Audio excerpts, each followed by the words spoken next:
High বন্ধুরা, আমি আবারও চলে এলাম পাতার উপর একটি ভিডিও নিয়ে। আজ আমি পাতার উপর শ্রীকৃষ্ণের কৃষ্ণ বর্ণ যে কালো রূপটা অঙ্কন করব। শ্রীকৃষ্ণ দুই রকমেরই হয়, মানে নীলও হয় আবার কৃষ্ণবর্ণও হয়, কালোও হয়। তো আজ আমি কৃষ্ণবর্ণ রূপটাই তুলে ধরবো আপনাদের সামনে। এখানে আমি শুধু ব্যবহার করেছি অরেঞ্জ, আর গায়ের রং হিসেবে ব্ল্যাকটা, লেমন ইয়েলো।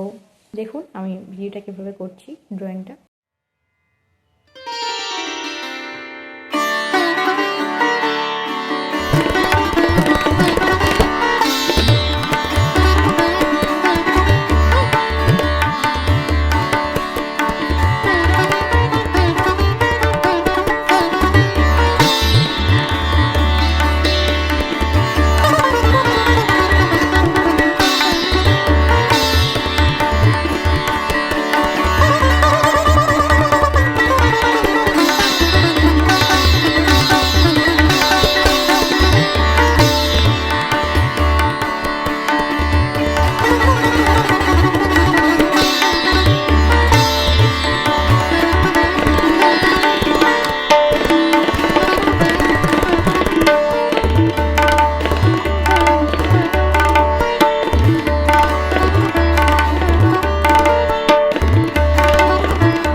তো এই ছিল কৃষ্ণ ঠাকুরের লাস্ট ফিনিশিং। তো আমার আঁকা কৃষ্ণ ঠাকুরের এই চিত্রটি কেমন লাগলো আপনাদের অবশ্যই জানাবেন।